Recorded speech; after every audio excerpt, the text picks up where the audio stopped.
Monday, everyone. Good morning, good afternoon, or good evening, wherever you are watching me from around the world. Thank you for joining me for this week's teaching. I am Krista Bontrager. I am a public theologian and Christian apologist, and this is the channel where I offer teaching about the Bible and theological commentary on social issues. And I do want to remind you that this podcast is sponsored by viewers just like you. If you find this content helpful, please consider partnering financially with me to continue to keep me in full-time ministry. You can find out more about how to do that at centerforbiblicalunity.com/donate. Now, today's conversation has been inspired by something that I've been noticing the last couple of years on X. I've also gotten some letters into the ministry asking questions along these lines. So we are finally going to tackle it today because there seem to be a number of young converts to Catholicism and that these numbers are on the rise. And I've wondered, is this just a selection bias in my algorithm that I'm seeing on X? In fact, recently I asked Grok, the AI on X, am I imagining this? And actually, there's some pretty interesting data about the number of conversions to Roman Catholicism and how it compares from conversion to what's called disaffiliation of people leaving Roman Catholicism. And I've had a number of parents reach out to me asking questions about this as their children, their Gen Z children, are interested in Catholicism, but also seeing some trends online related to the rough history of the Roman Catholic Church with people in the Jewish faith. So we're going to tackle some of these questions today. I've asked my friend Anthony Costello to come back on the show. He always does such a great job at helping to provide balanced conversations with me about Roman Catholicism, even though he himself is a Protestant. He comes from a Roman Catholic background, has Roman Catholic friends and family members that he loves and is in life with. And he just provides such a wonderful perspective. So I've asked Anthony to hop back on with me today and talk about some of these things. And with that, I want to say welcome back, Anthony. Hi, Chris. It's great to be here. Thanks for having me on again. Yeah, it's good to see you. Yeah, well, it's great to be here. And I will say that in both of the previous shows that we've done together, I haven't had any Catholics write into me and say, you got it all wrong. Your guest is totally off. Well, that's good. Yeah. I would hope not, because if I did say anything offbeat or wrong, I would hear it from my parents, I'm sure, first, and my brothers, my biological brother and my brothers in Christ, I believe. Yeah. I'm an ecumenicist at heart. So, and I do try and give, hopefully I give a fair balance. So we can always make errors when speaking about other faith traditions, but I try and do my best. Yeah, for sure. Now, in researching for this show, because like I said, I've had some moms reach out to the ministry and ask me about these issues because their kids have expressed interest in the Roman Catholic faith, also Eastern Orthodox, but less so. My daughter converted to being a high Anglican. So it's sort of that's the middle road choice. The middle path. But she goes to a high Anglican church. It's not just kind of warmed over Baptist with liturgy. It's the all the bells and smells. Is that yes, the thing? Yes, all of that. Liturgical. And it has been a very meaningful experience for her in revitalizing her faith. She just got married recently at her church, met a young man there at the parish, and is really thriving. And there's something, I think, in her generation, a person in their 20s, they've grown up in evangelical Protestant churches, but something about the more historic streams is attractive for them. What are you noticing along these lines of what is drawing young people into the Catholic faith?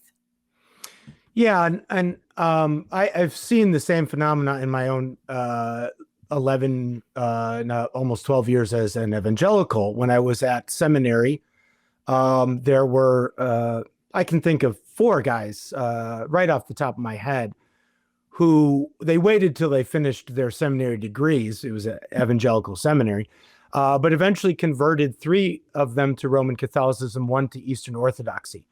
Obviously, all had grown up in the evangelical churches. But one thing maybe we need to separate out are the 2 questions. One is the question of like just kind of what are the statistics, what are the numbers? The other is then when we're seeing conversions, can we get a read on why people are converting especially from evangelicalism or Protestantism to Catholicism? As far as the first question, just on the numbers, the stats, and I would point to, I think this a guy who's very well respected in the Roman Catholic sort of online community, is a Catholic apologist by the name of Trent Horn. Yeah. And he's a very, very honest, well-balanced, well-meaning sort of Catholic apologist. So I have no reason to doubt what he says about the numbers of Catholics leaving the Catholic Church as opposed to coming in. So he did a video in April of 2025. You can find it easily it's titled "Protestantism is Winning." And he goes through a recent Pew Research report, but he shows that the numbers are actually not very good as far as people coming into Catholicism as opposed to leaving Catholicism. And there's actually a far more attrition rate. The attrition rate is far higher than people coming in. And I've heard different numbers given, but it does seem like there are more people if people are converting to a Christian tradition, there are more converting to Protestantism than to Catholicism. And that may be just to dispel a sort of myth out there that like Protestantism is bleeding numbers. Is collapsing. And they're all going over to Roman Catholicism or Orthodoxy. Doesn't mean there aren't some who are explicitly rejecting Protestantism in favor of Catholicism or Orthodoxy, but I think the numbers are actually not great for Catholicism, and they're better for Protestantism, especially I think, and this I'm thinking of Mark Knoll's 2011 very short introduction to Protestantism book, where he shows that the fastest growing Christian religion in the world is some form of charismatic Pentecostal Protestantism. And that's a global number. So numbers wise, it's not as bad as it seems, although, and Horn makes this point in that video, in the April 2025 video, religious belief in general, Christian affiliation in general is going down. And what's on the rise is still the spiritual, but not religious affiliation, whatever that may mean. So that's just on the numbers. But I think we do see, as you've seen, both within Protestant denominations and then so people moving from maybe what we call lower church Protestantism to higher church Protestantism, as in the case of your daughter. And then in the case of these people that I'm thinking of, leaving evangelicalism for Roman Catholic faith. And then the question is, why do we think people are doing that? And I think you gave one good reason right off the bat that I think is common. There's a sense that Protestantism, although this doesn't have to be the case, or at least evangelicalism, low church Protestantism, is sort of untethered from history, right? And I think we see culturally a sense that something's gone wrong, right?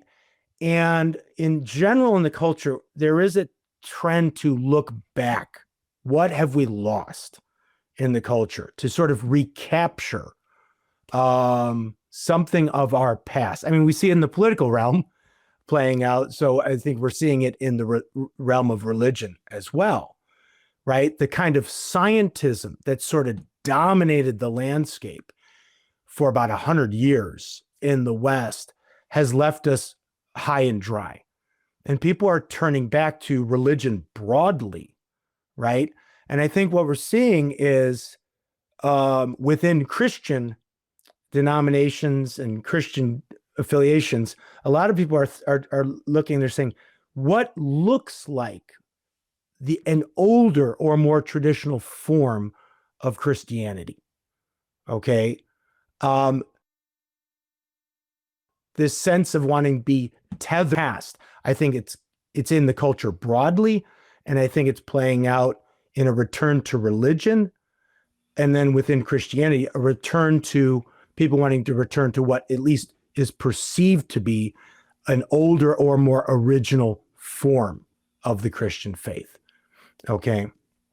Those that are turning to religion more broadly, but not to Christianity, and this is why I'm writing my book on paganism, they are returning to some kind of pagan religion, which in many ways is, one could make the case, is the oldest form of religion, right? All the nations of the Bible that are pagan nations, right, that we see in the Old Testament.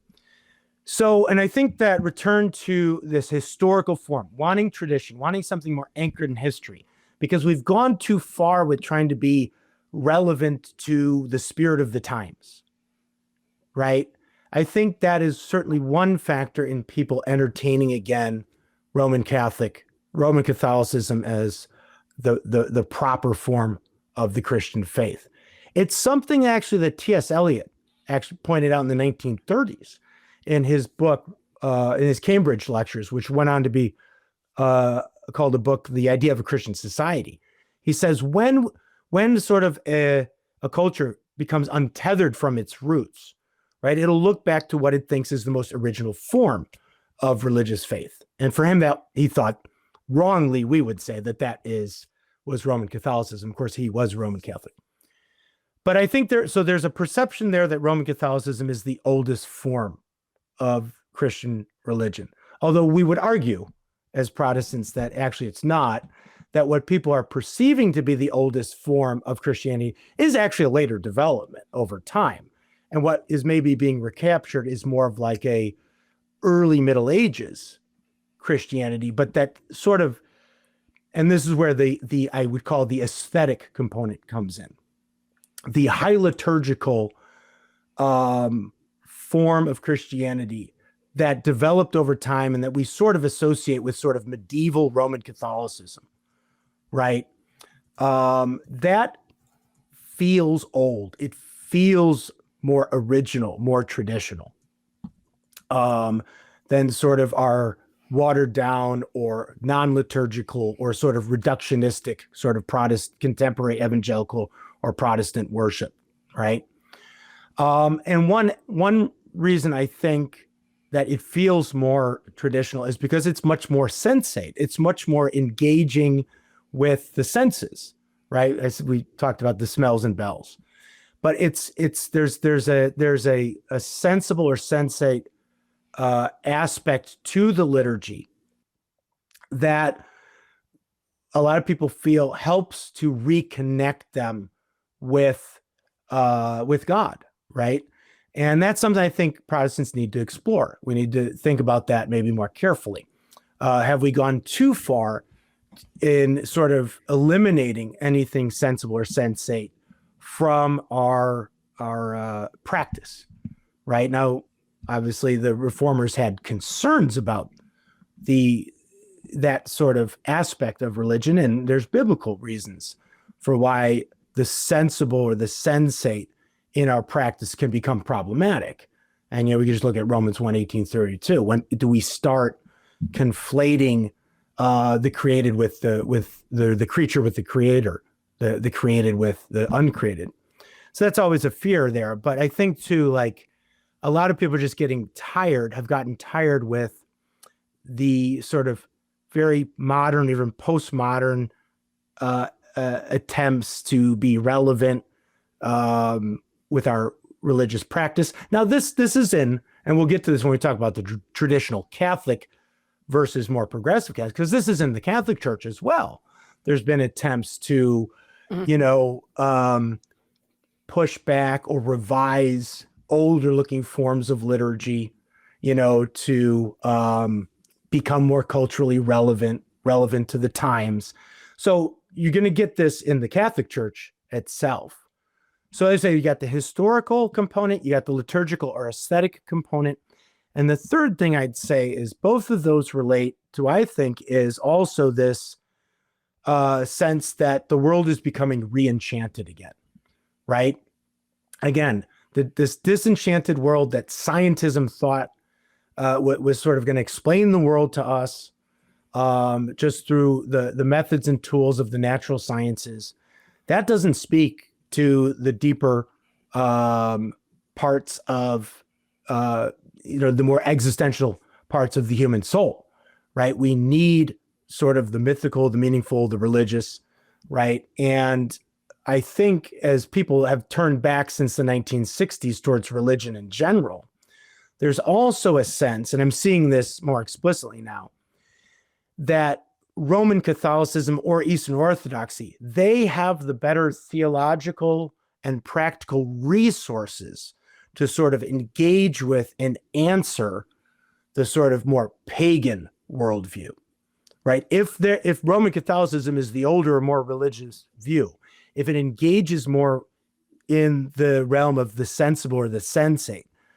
but within the context of a biblical sort of worldview, then it is the better sort of answer to this return to sort of more pagan spirituality. It has the better resources than Protestantism does, which is a newer form of Christianity, which arises in modernity, which maybe is much more rationalistic and has lost the sense of the more spiritual nature of things. And therefore, this would be another reason why to return to Roman Catholicism, because it has these better sort of theological and spiritual resources to answer the religious world that we've sort of fallen back into.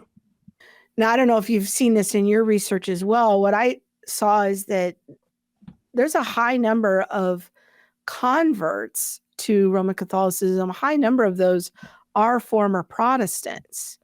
And so there is, I think, an appeal. Like, I think young people, based on my conversations, they're like, I'm just really not up for the fog machines, the light displays, having my pastor dress up as a movie character from Toy Story.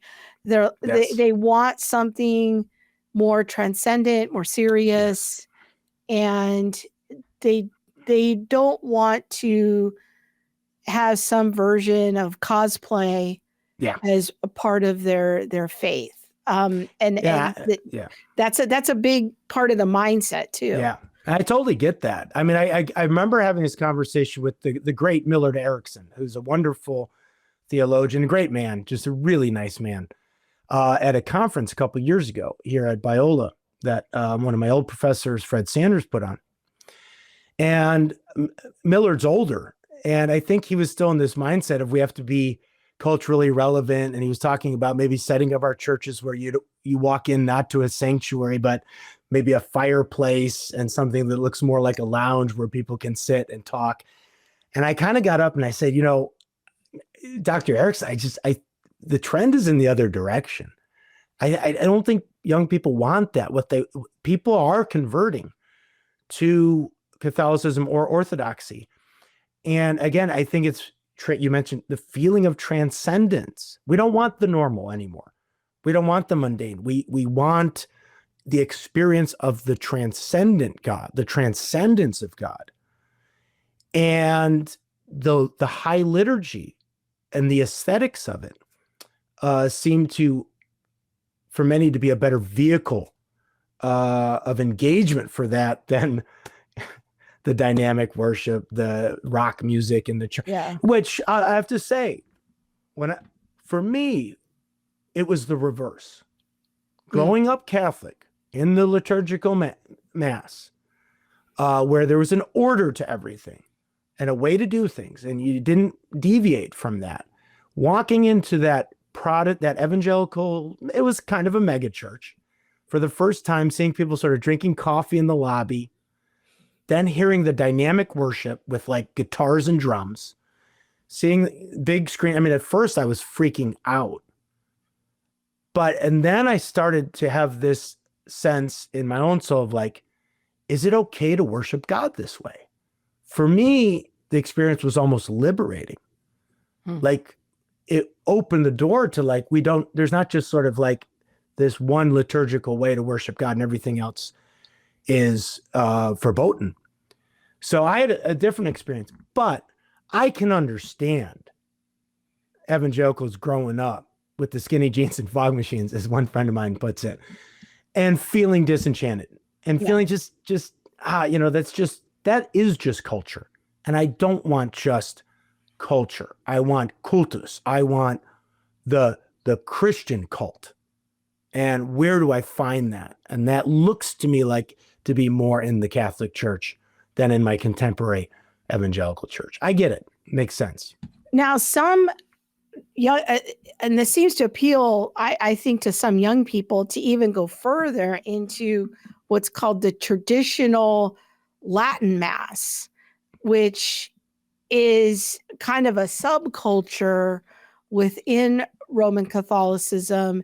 There's a number of young influencers. I'm thinking of Michael Knowles and Jack Posobiec that are pretty public in their social media about attending parishes that have the traditional Latin Mass. What is that about, and what is that subculture? I think we could chalk up some of the love, affection, affinity for the Latin Mass basically to what we just talked about within Protestant denominations, with people moving from lower church Protestantism to Anglicanism, or leaving Protestant evangelicalism for Catholicism. Same thing within the Catholic Church. You have more progressive Catholics who want to be more culturally relevant, who want to sort of not just change the practice, but potentially in changing the practice, jettison the traditional doctrines as well. And one reason for why some people might be attracted to the Latin Mass is, again, this is also an aesthetic component. It feels older. It feels more authentic to our faith. And that might be fine. I mean, the Latin Mass is a development. It's a historical development. The first services first couple hundred were not held in Latin. That's a historical development. It took time for the Latin to become the official language of the church, et cetera, et cetera. And it's certainly not only after Jerome, that's for sure. But so one would be, again, just that return to what is older, what feels more authentic to our tradition. And the second is also as a bulwark against progressivism in the church, a bulwark against changing practices to be more culturally relevant, which does have, and I think we talked about this last time when we talked about fiducia supplicans, which if you change the practices, that can affect your view of the doctrines that are not supposed to be changed, or at least the dogmas, but it's like this idea of like, we can just change practice over time. Eventually we will start to jettison, even if not explicitly, implicitly, the dogmas that we believe to be true. So I think the Latin Mass can also, and other aspects of traditional Catholicism, but the Latin Mass is a good example of this, can act kind of as a bulwark against the liberalizing trend in the church. So those two things. Okay. Yeah, I mean, that's one reason why I think there is another kind of traditional Catholicism that's a little bit more significant, a little bit more substantive, in the sense that it breaks with, it sort of explicitly breaks with post-Vatican II, the post-Vatican II church. So my understanding is that the traditional Latin Mass and breaking with Vatican II are kind of, they go together. That those who have broken with Vatican II also are part of the traditional Latin Mass. Okay. No, I don't think that's I don't think Michael Knowles, those I'm are sure, kind of is two different movements. Yeah, Okay. I think that, and that's what I was trying to get at. I think there are some who affirm, have affection for, like one of my brothers, for the Latin Mass, but they're Vatican II Catholics. Gotcha. Okay. They affirm all of the dogmatic constitutions and declarations and constitutions of Vatican II. They're not rejecting Vatican II. I'm sure Michael Knowles affirms Vatican II, but on other grounds, he wants just openness to the Latin Mass on other grounds, though. Okay. But there are, and there has been since it's 1962 through 65, I think, are the years. There have been Catholics who have viewed Vatican II as an actual rupture in the apostolicity of the church. That now they're a minority. I'd say they're a minority, but there are old school traditional Catholics. I'm not talking about old Catholics. That's a different thing. That goes back to Vatican I. But there are some factions of Catholics who decry Vatican II almost as if it was sort of like it was really a capitulation to modernity, a capitulation to the spirit of the times, to the world, right? Now they take a harder line, not just on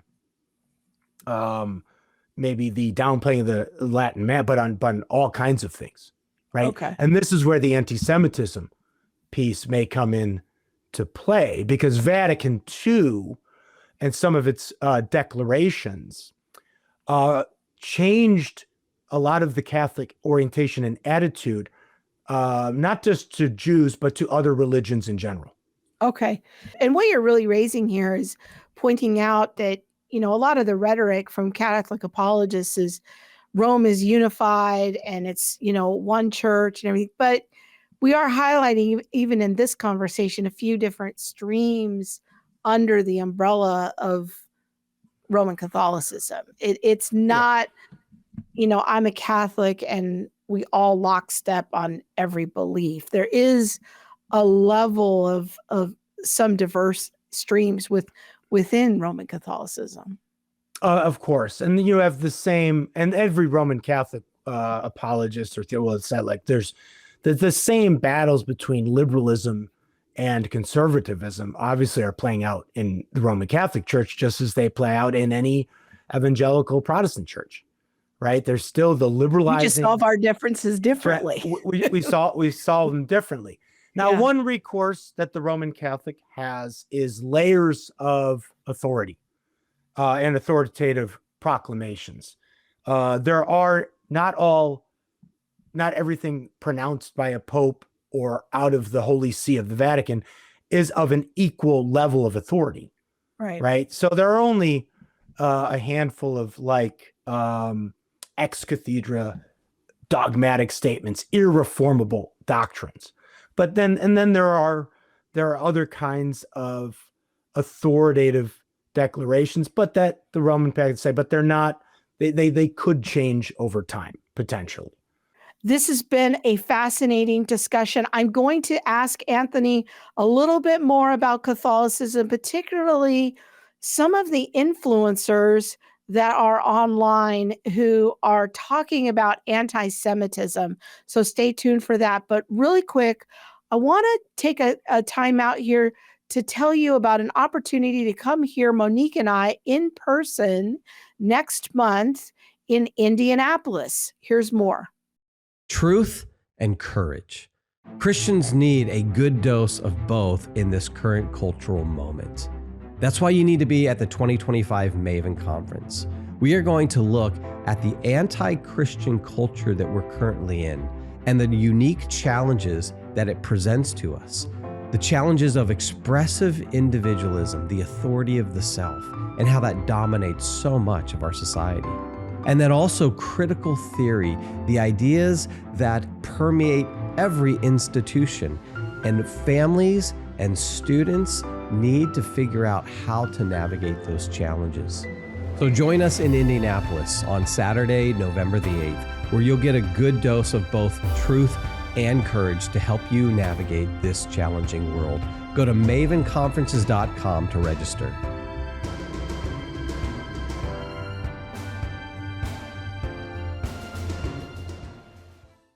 And once again, if you want to find out more about the Maven Conference in Indianapolis in November, just go to mavenconferences.com.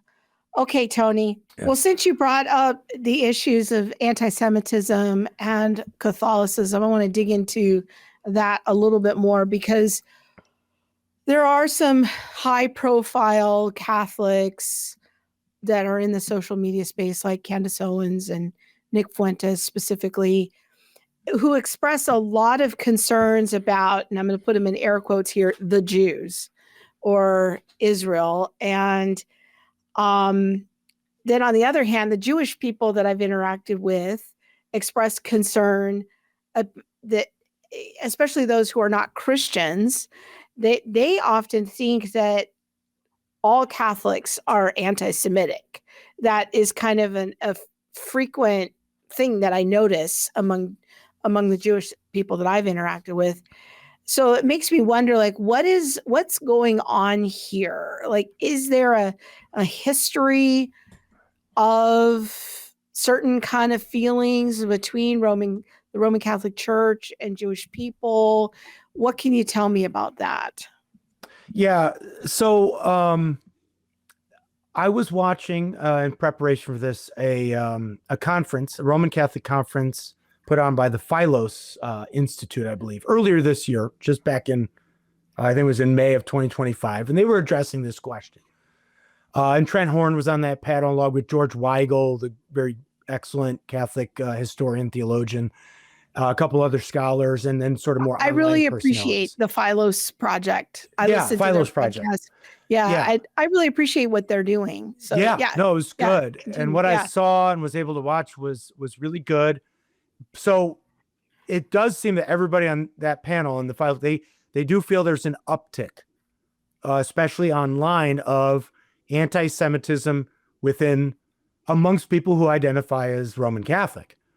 So I think that is a thing that we need to be aware of. They're aware of it. They're addressing it. So we could probably be assume that they know what they're talking about.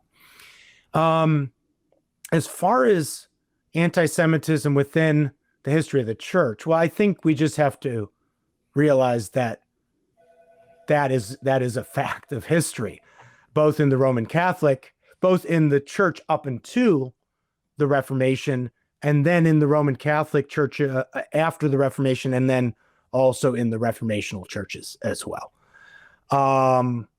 And, I wrote an article on Patheos a couple years ago in lieu of the October 7th attacks on Israel, trying to sort of distinguish between different kinds of anti-Semitism. And I think it might be appropriate for us to do that. Earliest forms of anti-Semitism we might call anti-Jewishism or anti-Judaism, because they're clearly religiously motivated. These would be where you get your pogroms in the Middle Ages in places like Spain or France of Jewish people, Jewish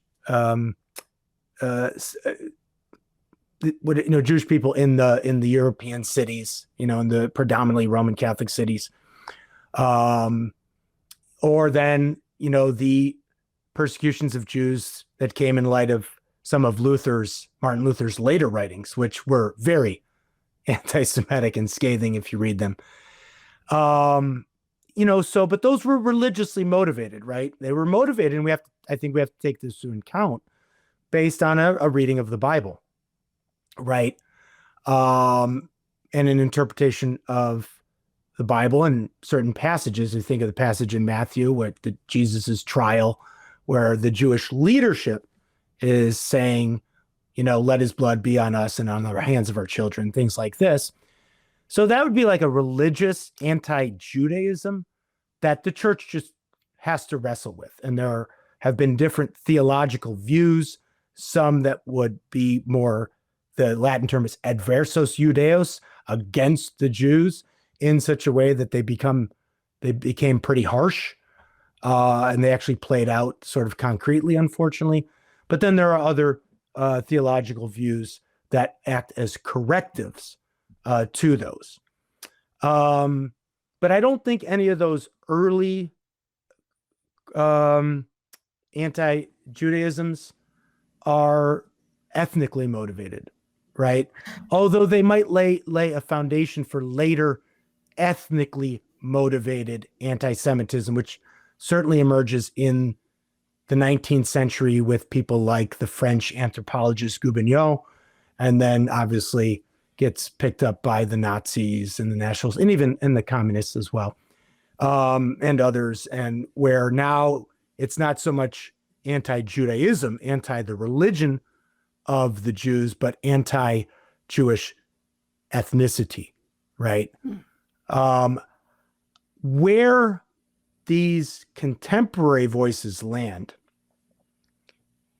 it's hard to say. It could be religiously motivated, but I think it seems to me that maybe it's a combination of the two. It's sort of religiously motivated because there's like this idea that the new Israel is the church, period, end of story. It supersedes, it replaces, and actually nullifies any covenant with the Jews. Call it a hard supersessionism, or supersessionism, I think is the term. And therefore, it's not just that the church is the new Israel, but the Jews actually have been rejected by God. And it takes on a sort of an anti-Jewish sort of orientation, right? They are rejected by God. The church is favored by God. It is the new Israel. And we can sort of have this very negative orientation to the Jewish people themselves in their continued rejection of Christ as King, okay, and Lord and Messiah, okay? So that could be going on with some of these people. It could also be tied in with the ethnic piece as well, that then there's something about people being ethnically Jewish as well that makes them worthy of contempt, condemnation, and vitriol, and maybe even physical violence. Does the Roman Catholic Church, though, does it have an official position against anti-Semitism, or does it have an official position Yes. about the Jewish religion or about the ethnicity? Like, what is... Yeah. People can differ in their beliefs or be confused, not catechized well, but what's the official church's position? Well, and this is the important point where it connects us back to our previous point.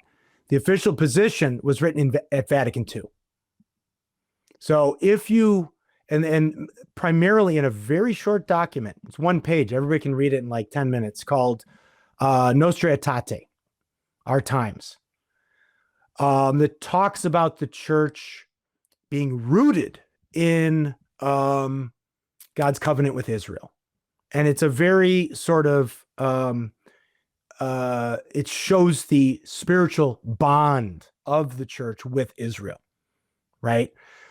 So if you are a traditional Catholic in this second sense I've been using it, that thinks Vatican II is a betrayal of the true church, that it was, spawned by modernists or even postmodernists and a capitulation to the spirit of the world, well, then you reject all of the declarations and constitutions of Vatican II, one of which was Nostra Aetate, which was this grounding of the church in the Old Testament people of God, right?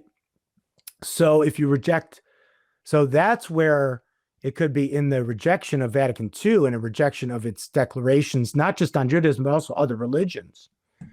You could be embracing what was just one strain in the Catholic Church. There were popes who condemned anti-Semitism or anti-Judaism in the Middle Ages as well. You'll find both, right? You'll find both.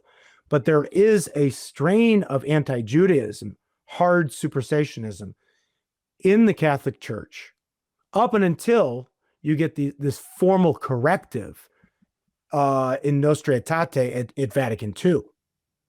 So some of these trad Catholics who are also flirting or maybe fully on board with sort of anti-Semitism, they may be sort of explicitly or implicitly picking up on this hard, what one author called hard supersessionism, in part because they reject Vatican II and documents like Nostra Aetate. Now, again, whether or not that's Candace Owens or some of these other people, I don't know. Yeah. But it gives me kind of the big picture of how to think about it. So if I'm in a conversation with someone who is a Roman Catholic, a very thoughtful Catholic, and they start saying a little bit like rough things about the Jews, one thing I want to know, and that is, first of all, that's not the official position of the church. Second of all, I might want to ask some clarifying questions about where they're getting these beliefs, or, and if the conversation about Vatican II comes up, then I'm going to have a little bit more context to know on what side of that dividing line that they're on. Yeah, I think knowing one could even reference, well, what are your views on Nostra Aetate? Or the other one is Dignitatis Humanae, which talks about other religions more broadly. Okay. Because, if we were to go back to ecumenical councils like the Council of Florence in 1441, or certainly Trent, and if we were to look at the anathemas that come out in a Council of Florence, a Council of Trent, and what it says about Jews, other Mohammedans, people, other religions, they're pretty harsh, right? They're basically just, you're outside the church, you're going to hell, right? And of course, at Trent, also about Protestants as well. You're outside the church, you're going to hell. The damnation that's where eternal damnation is what, you have to look forward to. Vatican II does soften some of that language, right? As well. So getting someone's view of Vatican II, and especially some of these documents like Nostra Aetate and Dignitatis Humanae, might give you some insight into why they have an adverse or negative view of the Jewish people or Israel, even as a land. Now, we have this same debate in Protestantism too, right? We have one side, we have like those are the hyper dispensationalists, as my friend and former professor Mark Sosi would say. They go a little too far with their dispensationalism, maybe, where Israel can do no wrong, like the government of Israel, the state of Israel, the Jews can do almost no wrong. They're always right. We shouldn't levy hardly any political or social criticism against them. Then you have maybe more covenantal views, which maybe won't, are not going to say like have a negative orientation, but just say, the covenant is in the New Testament people of God. Israel's just kind of irrelevant, right? It doesn't really matter what happens there. It's like the modern state of Israel. Yeah, the modern state of Israel. It might be curious, it might be interesting, but God's kingdom is the spiritual kingdom. God's kingdom is the church. That's the people of God. What happens on that little strip of land now, I don't know, maybe whatever. So we got similar kind of debates going on. So just to bring it back around to the hard cessationism, there is, I think, if somebody is going down that road or already there, they reject Vatican II, they don't like documents like Nostra Aetate, they are getting back or adopting a sort of hard supersessionism, I believe is the term. I hope I'm saying it. Supersessionism, where the church not just replaces Israel, but it's sort of like the Old Testament covenant is rejected. Yeah. Now you're a good church historian. So if you push that kind of view too far, this can start to almost take on Marcionite kind of features. Like maybe the Old Testament wasn't even a valid covenant to begin with. right? And maybe the God of the Jews wasn't even really the same God as the Christian God, right? I mean, if pushed too far, I can see things like that maybe happening, where now Judaism really just becomes a totally different religion with a totally different God. Along those lines, let me show you a tweet and have you help me interpret it. I want to take a quick time out from my conversation with Anthony to hear from my friends at Birmingham Theological Seminary.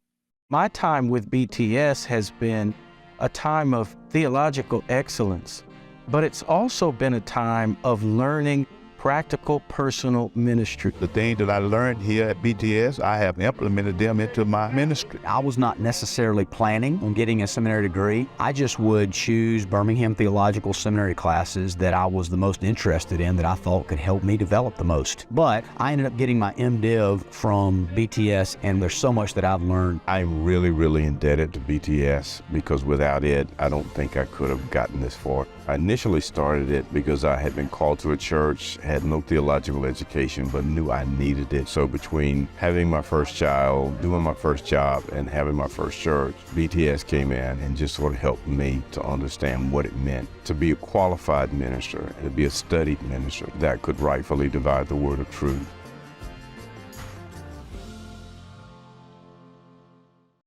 And once again, if you want to find out more about whether or not BTS might be a good fit for you, go check out their website. It's at bts.education.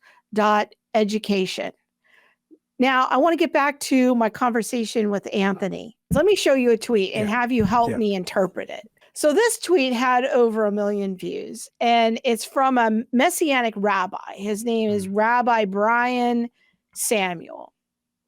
And it says, "Every knee will bow and every tongue profess that Yeshua, the Messiah, is Lord." Philippians 2:10-11. All will ultimately bow to a Jew, Yeshua. And then he tags at Real Candace O will bow to a Jew. At Dan Bilzerian will bow to a Jew. Highly recommend you do it on this side of eternity.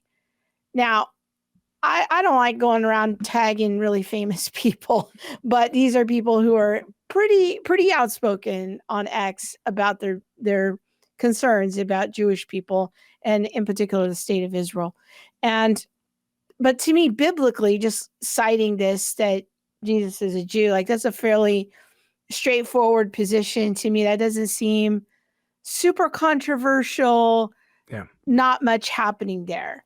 Okay, and so then shortly after that, Candace Owens commented with a screenshot, I think, on this tweet. And here's what she says. "Can you explain to me why you don't believe in the New Testament, unless you need to cite it to convince Christians to bow to you? If you're quoting Philippians, why aren't you Christian? How does this work theologically?" And the last sentence doesn't really make any sense, because it's giving Satan doing the most in the desert. I don't know what that desert. I don't know. I don't know what that last sentence means. But then she seems to be saying here that maybe she's just not aware. Like, the most gracious reading I have of this tweet is that she isn't aware that Rabbi Samuel is a Messianic Jew. And so she's thinking he's maybe appropriating the New Testament and saying that Christians are going to bow to Jews. Jews in general. Something. That's my gracious reading of Candace's tweet. But then she continues. We all know the devil can quote scripture to fulfill his purpose. What you're doing here is satanic. You know, you have no power here. And then someone came on and tried to correct her and said, he's a Messianic Jew. Don't Messianic Jews believe in the New Testament? So someone was trying to help her out here. And her comment, though, is so confusing to me. This is deception. If you accept Christ as Messiah, you become a Christian.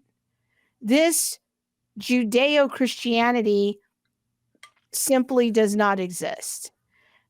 And so I'm thinking, what is she saying here? Like, what is your interpretation? Is it that she is saying that you're no longer ethnically Jewish, religiously Jewish? She has strong opinions about the term Judeo-Christianity. I've heard her say that many times. I've heard many people in this stream of Catholicism, they do not like the term Judeo-Christianity, which to me, the term just means like we have certain shared values according to natural law.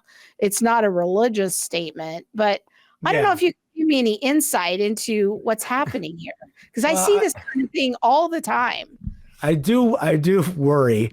And I say that we're both doing a podcast. I do worry about how social media might affect our psychological states and our intellectual capabilities, because my especially when you get into influential positions like somebody like Candace Owens. I mean, just millions of followers. Yeah. Well, I just do see some of these people sort of going off the rails in various directions, and one wonders if there's not something about being a social media celebrity, especially, that kind of causes you to go all over the place in your reasoning and stuff. So, benefit of the doubt, I'd say she just sounds confused. Okay, that's the most gracious reading of it. Yeah, right. But a less gracious reading would be, yeah, she rejects the idea that somebody who's ethnically Jewish can be a Christian. There are Messianic Jews, right? Yeah, Jews who accept Jesus I guess if Christ. You're a Messianic Jew, you shouldn't call yourself a Jew, because are you giving up your ethnicity? Like you're becoming a Gentile now? I mean, the Gentiles are grafted into Israel, not vice versa. It's not like Israel's grafted into the pagan world. I mean, pagans that's actually a pagan claim. Okay, and we won't go down that road, but I mean, the Gentiles are grafted in. Now, it's not the reverse. It's not like Israel is grafted into like the Roman world. So, I mean, I do worry about this, because I think we're seeing anti-Semitism. We're seeing anti-Semitism on the rise in the culture and in the church and on the left and on the right, across the board. Yeah. I think we're there. I mean, to me, I say and again, I distinguish between religiously motivated anti-Semitism and then ethnically, and there's variations on those, because obviously there's a very clear religiously motivated anti-Semitism that comes not from Christians, but from Islam. I think that's a great point to help us land the plane here. Yeah. Thank you so much, Anthony, for coming on and talking through some of these issues with us. I really appreciate it. Always love conversations. And just thank you so much for being a resource for us. I'm going to make sure to put a link to our previous conversations in the description. So if people are curious about things we only hinted on, you can do a deeper dive there. So thank you so much. Thanks, Chris. It's always good to be on and to talk with you guys. Thanks for having me. I appreciate it very much. Okay. God bless. God bless. Well, I hope you found this conversation helpful. I know I did. I have a lot to learn. I'm always learning. Catholicism is a little bit mysterious to me because I've never been a Catholic, but I do appreciate the learning and the discussion. So let me know your feedback, what you found helpful in this discussion in the comments below, and make sure to share this podcast with a friend. I would really appreciate that. And we will see you again very soon. In the meantime, make sure to check out my short form podcast, As Seen on X. I try to drop a couple of episodes of that a week where I'm talking about current events in light of the historic Christian worldview. Thank you so much for watching. Have a good week and God bless.